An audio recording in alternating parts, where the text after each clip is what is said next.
સુરત શહેરના નાગરિકોને ફરીથી લાલ પાણીની સજા। શહેરના રસ્તા પર ફરી એકવાર જોવા મળ્યું કેમિકલયુક્ત પાણી। ઉધના બાદ હવે વરિયાળી બજારમાં પણ કેમિકલયુક્ત પાણી જોવા મળ્યું છે। તો હોડી બંગલા નજીક કેમિકલયુક્ત પાણીથી આરોગ્ય પર ખતરો। ગુજરાત પોલ્યુશન કંટ્રોલ બોર્ડની કામગીરી પર સવાલ ઊભા થઈ રહ્યા છે। તો સુરત શહેરના નાગરિકોને ફરી એક વખત લાલ પાણીની સજા। ઉધના બાદ હવે વરિયાળી બજારમાં પણ કેમિકલયુક્ત પાણી જોવા મળ્યું છે। લાલ પાણી રસ્તા પર વહેતું થયું છે।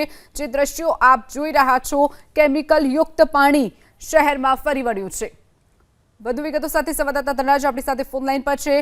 ધનરાજ, જે રીતે વારંવાર કેમિકલયુક્ત પાણી જે ગટરોમાંથી બેક મારે છે, ફરી એક વખત વરિયાળી બજાર જે આવેલું છે ત્યાં આ દ્રશ્યો સામે આવ્યા છે। ધનરાજ, જી બિલકુલ, વરસાદ છે કેમિકલ માફિયાઓની પોલ એક બાદ એક ખોલી રહી છે। પહેલા ઉધના વિસ્તારમાં લાલ કલરનું કેમિકલયુક્ત પાણી બહાર નીકળી રહ્યું હતું, હવે લીલા કલરનું કેમિકલયુક્ત પાણી છે સુરતના વરિયાળી બજાર હોડી બંગલા પાસે નીકળતું જોવા મળી રહ્યું